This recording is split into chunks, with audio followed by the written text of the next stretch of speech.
नमस्कार, स्वागत है आप सभी का आज के खास कार्यक्रम खास मुलाकात में। आज हमारे साथ स्टूडियो में मौजूद हैं श्रीमान नंदलाल खंडेला जी, जो कि महासभा के पूर्व मुख्य चुनाव अधिकारी पद पर आसीन रहे हैं। नमस्कार, स्वागत है आपका। नमस्ते, धन्यवाद आपको, आपने हमें याद किया, बहुत धन्यवाद आपको। सर, हम आपके शुरुआती जीवन के बारे में जानना चाहेंगे। नरेश जी, मेरा जन्म सीकर जिले की खंडेला तहसील के एक छोटे से गांव में साधारण परिवार में हुआ और मेरा बचपन जो है पूरी तरह गांव में बीता, जिस गांव में न बिजली थी, न सड़क सुविधा थी, न कोई प्राथमिक विद्यालय था। खेती का काम हुआ करता था, हमारा बड़े काश्तकार थे, बड़े काश्तकार हैं भी। मेरी शिक्षा गांव के पड़ोस में जो विद्यालय थे उनमें प्राथमिक शिक्षा हुई, मिडिल तक की शिक्षा हुई, सेकेंडरी शिक्षा हुई। उसके पश्चात मैंने सन 78 में ग्रेजुएशन किया पटवारी कॉलेज, सेठ नंदकिशोर पटवारी कॉलेज नीमका थाना से। तत्पश्चात मैंने बिजनेस एडमिनिस्ट्रेशन में श्री कल्याण कॉलेज सीकर से सन 80 में एमकॉम किया। बहुत बढ़िया।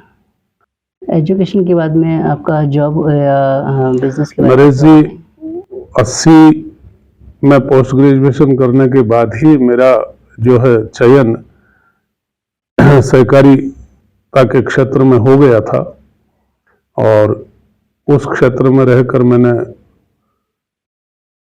लंबे समय तक लगभग 39-40 साल की सेवाएं उस क्षेत्र में दी। सहकारिता के क्षेत्र में रहते हुए मैंने जिला स्तरीय कई प्राइज माननीय राज्यपाल महोदय, तत्कालीन राज्यपाल थे ओपी मेहरा, उनके कर कमलों से या रविंद्र मंच पर भी प्राप्त किए और सहकारिता के क्षेत्र में मैंने बहुत कार्य किए। इसके साथ ही मैंने मेरे साथियों के हितार्थ भी सहकारिता के क्षेत्र में कार्य किए। मैं संगठन का, मेरे कर्मचारी संगठन का प्रांत का प्रदेशाध्यक्ष भी रहा। इस प्रकार से सहकारिता के क्षेत्र में रहते हुए मैंने काफी कुछ पाया भी। बहुत बढ़िया। तो समाज सेवा में आपका रुझान कैसे हुआ? देखो नरेश जी, मेरा मानना है कि जिस समाज में हमने जन्म लिया और जिस समाज में हम पले बढ़े उनके प्रति हमारा दायित्व बनता है। यही सोच मेरी सहकारिता के क्षेत्र में रहते हुए भी रही कि जिन साथियों के बीच में, वो भी एक परिवार है जहां हमने जीविकोपार्जन के लिए साधन मुहैया किए, वो भी एक परिवार है। तो उस क्षेत्र में कार्य करते हुए भी मैंने सदैव साथियों के हितार्थ कार्य किया, संगठन के हितार्थ कार्य किया और इसी सोच के मद्देनजर मैंने समाज सेवा के क्षेत्र में कदम रखा।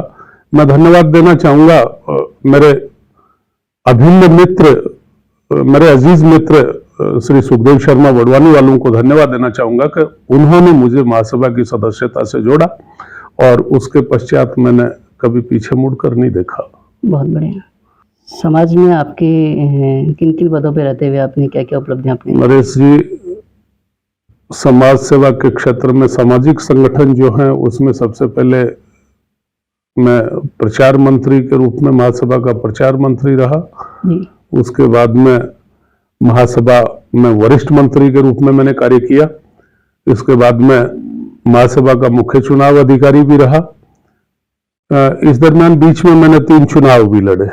2010 में मैं राजस्थान प्रदेश अध्यक्ष के लिए भाई भगवानाराम जी फौजी साहब के सामने उम्मीदवार था, 103 मतों से पीछे रह गया।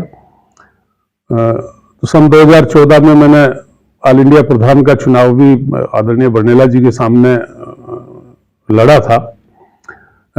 उस चुनाव में भी मैं पीछे रहा और 2020 में जो चुनाव था उसमें मेरा चुनाव लड़ने का मानस नहीं था, परंतु जबरदस्ती चुनाव आ गया। पूर्व प्रदेशाध्यक्ष रहे भाई लखन जी ने अपना नामजदगी का पर्चा दाखिल किया था और किन्हीं कारणों से उनका पर्चा निरस्त हो गया। निरस्त होने पर मेरा नाम जो था, मेरा फार्म जो था वो डमी फार्म के रूप में था और मुझे राजस्थान प्रदेश अध्यक्ष के चुनाव में आना पड़ा। हमने प्रयास किए और कुछ मतों से, मेरी नजर में वो 103 मत थे, बाकी चुनाव अधिकारी की नजर में वो 600 कोई 33 मत थे, उनसे मैं पीछे रहा। मुझे कोई मलाल नहीं है, क्योंकि चुनाव में 2 आदमी उम्मीदवार होते हैं तो निश्चित रूप से एक को पीछे रहना ही रहना होता है। मुझे बहुत खुशी है इस बात की कि समाजजनों का मुझे भरपूर स्नेह और आशीर्वाद मिला। मैं आज भी अपने आप को मतलब पराजित उम्मीदवार नहीं मानता। आज भी समाज के जो बंधु हैं उनके दिलों में मेरे लिए जगह है। ये मेरे लिए बहुत बड़ी जीत है, बहुत बड़ी उपलब्धि है मेरी, और मेरी बहुत बड़ी पूंजी है ये। बहुत बढ़िया। देखो, समाज सेवा का क्षेत्र बड़ा व्यापक और विस्तृत है। इसमें कहने को तो काफी कुछ है। लंबी देर तक मैं काफी कुछ इस बारे में कुछ कह सकता हूं। बाकी समय की और परिस्थितियों की एक मर्यादा होती है, उसे हमें उसी में बंधे रहना है। तो मैं सार संक्षेप में मेरी वाणी को समाहित करते हुए मैं कहना चाहूंगा कि आज से सैकड़ों साल पहले, मतलब एक शताब्दी वर्ष हम मना चुके, 118-20 साल पहले, 118-20 साल पहले हमारे समाज के जो पितृपुरुष थे उन्होंने महासभा का गठन किया। और उन्होंने उस गठन के वक्त पवित्र उद्देश्य निर्धारित किए। आज के परिप्रेक्ष्य में हम देखें तो क्या हम उद्देश्यों को प्राप्त करने की दिशा में सफल रहे? ये हमारे लिए चिंतन और मनन का विषय होना चाहिए, समाजजनों के चिंतन मनन का विषय होना चाहिए। मैं कहना चाहूंगा कि आज की जो परिस्थिति है, आज की जो आवश्यकता है, उसके हिसाब से कार्य हो नहीं पा रहे। ये बिल्कुल कटु सत्य है। आज देखो, सबसे बड़ी आवश्यकता जो है हमारे लिए, समाज के लिए, शिक्षा की आवश्यकता है जी। आज हम शिक्षा के छात्रावास हमें बनाने चाहिए। मैं कहना चाहूंगा, मैं आस्था पर प्रहार नहीं करूंगा, फिर भी मैं कहना चाहूंगा कि मंदिर और धर्मशाला बनाने से समाज प्रगति नहीं करता। समाज की प्रगति का मार्ग शिक्षा के मंदिर बनाने से प्रशस्त होता है। आज हमें इस बात पर चिंतन करना होगा कि हम शिक्षा के लिए शिक्षा के मंदिर स्थापित करें। हर शहर में, हर जो तहसील लेवल का जो शहर है उसमें छात्रावास स्थापित करें। इस दिशा में हमें कार्य करना होगा। इसके साथ ही आज हो क्या रहा है, सामाजिक मीटिंग्स जो होती है, सबसे बड़ी पीड़ा जो होती है उसमें मीटिंग्स होती है चिंतन और मनन के लिए, और आज उस मीटिंग्स का अधिकांश हिस्सा जो है स्वागत समारोह या सम्मान समारोह में बीत जाता है। मैं कहना चाहूंगा कि भात पेरावनी की तरह भात पेरावनी की तरह सम्मान समारोह आयोजित करने से समाज प्रगति नहीं करता। प्रगति का मार्ग प्रशस्त जब होता है जब हम शिक्षा के मंदिर बनाएं। मैं ये भी कहना चाहूंगा कि हमारा जो सामाजिक संगठन है उनको संस्कार शालाएं भी चलानी चाहिए। आज संस्कार जो है, युवा पीढ़ी में संस्कार विलुप्त होते चले जा रहे हैं। युवा पीढ़ी संस्कार विहीन होती चली जा रही है। कौन रोकेगा उसे? महासभा के हमारे जितने जो संस्थापक थे, जिन पुरोधाओं ने महासभा की स्थापना की, वो सब आर्ष विचारों के धनी थे। और आज के परिप्रेक्ष्य में हम चिंतन करें तो कितने परिवार मेरे समाज के ऐसे होंगे जिनमें स्वाहा स्वधा की ध्वनि गुंजायमान होती होगी। आज हम विमुख होते चले जा रहे हैं, पाश्चात्य संस्कृति का अनुसरण करते हुए चले जा रहे हैं। कौन रोकेगा? ये बड़ा चिंतन का विषय है। समाज के जो अगला लोग हैं उनको इस विषय में बैठकर चिंतन मनन करना चाहिए। और मैं तो ये कहूंगा कि संस्कार शालाएं भी चलानी चाहिए। बिल्कुल। जैसे कई बार यहाँ जो प्रोग्राम्स होते हैं, एपिसोड्स में अपने बात भी करते हैं हम लोग कि जो समाज के जो भी कार्यक्रम होते हैं, उन कार्यक्रमों के अंदर जो 3 घंटे 4 घंटे जो समय इसमें जो होना चाहिए वो चिंतन मनन का ही होना चाहिए, जबकि वो समय पूरा नहीं हो पाता है। हाँ, मैंने अर्ज किया ना आपको कि भात पेरावनी की तरह सम्मान समारोह आयोजित होते रहता है जिनसे समाज विकास का कोई लेना देना नहीं है। मतलब समाज के जो एक्टिव लोग हैं, समाज को कुछ दिशा दे सकें, उनके वक्तव्य होने चाहिए, उनको सुनना चाहिए, उनको आमंत्रित करना चाहिए। बाकी होता है इसके विपरीत है। मैं कौन रोकेगा? ये सब नेतृत्व का दायित्व बनता है।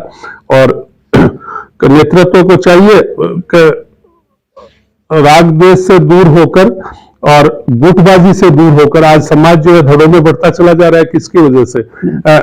समाज का जो मुखिया होता है निश्चित रूप से उसे ईगो और अहम से दूर रहना चाहिए।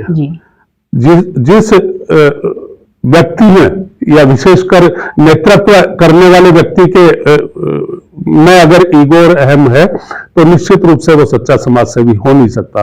समाज सेवा के क्षेत्र में कार्य करने वाले को सबसे पहले अपने ईगो और अहम का त्याग करना होता है, तभी वो समाज सेवा में आगे बढ़ सकता है। आज हालात बड़ी विपरीत है, आप सब देख रहे हो कि क्या हालात है, क्या हो रहा है। अभी जो कुछ समय पूर्व अपना विश्वकर्मा महाकुंभ हुआ है, इसके बारे में आपके क्या विचार? निवेदन करना चाहूंगा जी। अभी जो महाकुंभ आयोजित हुआ उसके ऊपर भी कहना चाहूंगा जी। कि समाज के लोगों ने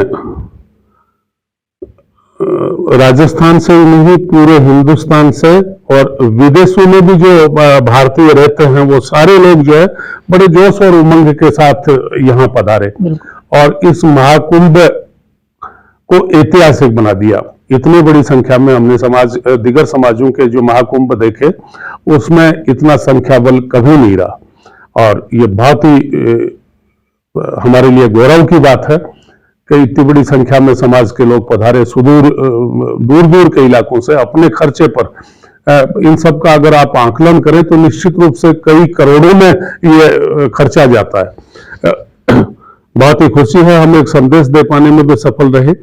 बाकी बहुत बढ़िया होता कि नेतृत्व जो है सभी को साथ लेकर चलता। मैंने अभी पूर्व में कहा कि समाज सेवा के क्षेत्र में ईगो और अहम चलता नहीं। अगर ईगो और अहम त्याग कर सबको साथ रखकर अगर कार्य किया होता तो इसमें और 4 चांद लग जाते। निश्चित रूप से इसके दूरगामी प्रभाव समाज के लिए लाभकारी होंगे और निश्चित रूप से सरकार इस पर निश्चित रूप से मनन करेगी। अभी राजस्थान के मुख्यमंत्री महोदय ने पिछले दिनों विश्वकर्मा कौशल विकास बोर्ड की घोषणा की। बहुत बढ़िया सौगात समाज को उन्होंने दी। स्किल यूनिवर्सिटी का नाम बदलकर उन्होंने विश्वकर्मा यूनिवर्सिटी किया। ये माननीय मुख्यमंत्री जी के द्वारा किया गया समाज हितार्थ बहुत बढ़िया कार्य है। मैं आभार व्यक्त करना चाहूंगा इस आपके चैनल के माध्यम से आदरणीय पुखराज जी पाराशर साहब और आदरणीय जगदीश जी का कि आपके सद प्रयासों से और मुख्यमंत्री जी के आशीर्वाद से समाज को ये सौगात मिली। बिल्कुल। पिछले दिनों हमने यहाँ जयपुर में विश्वकर्मा मित्र मंडल के तत्वाधान में एक समारोह का आयोजन किया था और समारोह आयोजित करने के पीछे एक बहुत बड़ा मकसद था कि हम माननीय मुख्यमंत्री जी से मिले और हमारे समाज के हितार्थ विश्वकर्मा कौशल बोर्ड विकास के गठन की मांग करें। हमने आदरणीय पुखराज जी पाराशर साहब और आदरणीय जगदीश जी विधायक महोदय से अप्रोच किया और उनको आमंत्रित किया कि आप उस कार्यक्रम में पधारें और हमारा मार्गदर्शन करें, हमारा नेतृत्व करें।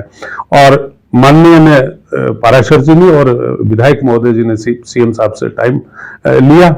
समय लेकर उस निर्धारित समय पर हम सायंकाल मुख्यमंत्री जी के आवास पर समाजजनों के साथ सारे जो उपस्थित समाज थे, उपस्थित समाज 1500 के लगभग 1,500 से 2,000 लोगों के साथ हम समाजजनों के साथ वहां माननीय मुख्यमंत्री जी के यहाँ पहुंचे और पाराशर जी के माध्यम से, आदरणीय विधायक जी के माध्यम से हमारा निवेदन प्रस्तुत किया और उस पर विचार करते हुए माननीय मुख्यमंत्री महोदय ने विश्वकर्मा कौशल विकास बोर्ड की घोषणा की। हम महाकुंभ की उपलब्धियों के बारे में तो आपने जिक्र किया, हम ये चाहेंगे कि महाकुंभ में आपको कुछ कमियां भी नजर आई है तो वो आगे इस तरह की कमियां नहीं हो, उसके बारे में आप क्या कहना चाहेंगे? देखिए नरेश जी, इतना बड़ा जो आयोजन होता है उसमें निश्चित रूप से कुछ कमियां रहती हैं और समाज का जो विवेकशील पुरुष है उसको उन कमियों को दरकिनार करना चाहिए। इसलिए मैं इन कमियों पर कोई प्रकाश नहीं डालूंगा। मोटे रूप से एक बात कहना चाहूंगा जो मुझे निश्चित रूप से कहनी चाहिए कि यह समाज का महाकुंभ था और इसमें केवल और केवल समाजजनों को आमंत्रित करना था। दिगर समाज के व्यक्ति, दिगर समाज के किसी राजनीतिक व्यक्ति को हमें आमंत्रित नहीं करना चाहिए था। इस बात का हमें खेद है और ये निश्चित रूप से कमियों में गिना तो सबसे बड़ी कमी है, क्योंकि अगर हम बुलाते तो निश्चित रूप से दोनों राजनीतिक पार्टियों के जो मुखिया थे उनको बुलाते या फिर उन दोनों राजनीतिक पार्टियों के जो भी अगवा पंक्ति के लोग थे उनको बुलाते, दिगर समाज के बंधुओं को। हमने केवल एक राजनीतिक पार्टी के मंत्री को बुलाकर गलत किया। ये नेतृत्व करने वाले जो हैं ये उनका आउटलुक है कि उन्होंने क्यों बुलाया, क्या किया। मतलब इस समाज सेवा के क्षेत्र में मेरे गुरु रहे और मेरे मार्गदर्शक रहे, जो आज हमारे बीच नहीं है। मैं बड़ी श्रद्धा के साथ उनका एक दोहा जो था, उन्होंने एक बड़ी किताब लिखी है, दोहावली, मुझसे चलता विश्व का सारा कारोबार, कुछ लोगों को यह वहन, मुझसे है संसार। बहुत खूब। तो निश्चित रूप से ये दोहा हमें काफी कुछ कह जाता है। जहां सुधार की हमें आवश्यकता हो, अगवा पंक्ति के लोगों को निश्चित रूप से इसमें सुधार करना चाहिए, क्योंकि हमारा समाज जो है सुदूर गांव और ढाणी में बैठा हुआ है और निश्चित रूप से महासभा का बंदा जो है निश्चित रूप से वहां पहुंचे और उसकी पीड़ा और उसकी व्यथा सुने और यथासंभव सहायता उस तक पहुंचाने का उसका जो हक बनता है या उसकी जो पीड़ा है उसको हरने का प्रयास करे। मैं एक दोहे से ही मैं इस बात को कहना चाहूंगा, मानुन घटता मित्र का, मानुन घटता मित्र का, होती बड़ी मिसाल, काश सुदामा के यहां आते खुद गोपाल। वाह वाह। आज आवश्यकता इस बात की है कि हमारा नेतृत्व वो सुदूर गांव ढाणी में बैठे हमारे बंधु तक पहुंचेगा तो निश्चित रूप से उसकी छाती चौड़ी हो जाएगी और वो समाज सेवा के लिए दोनों जोश और उम्मीद के साथ कार्य करने लगेगा। वो उसे ये महसूस होगा कि निश्चित रूप से मेरा नेतृत्व मेरी पीड़ा हरने के लिए, मेरी व्यथा सुनने के लिए मेरे द्वार तक आया है। बिल्कुल, बहुत बढ़िया। बंधुओं, आज हमने समाज हित में काफी अहम बातें जानी, जिनके लिए आपका बहुत बहुत धन्यवाद। बहुत धन्यवाद आपका नरेश जी, बहुत बहुत धन्यवाद आपको। मिलते हैं अगले सप्ताह किसी नई हस्ती के साथ, तब तक आप देखते रहिए विश्वकर्मा टुडे न्यूज।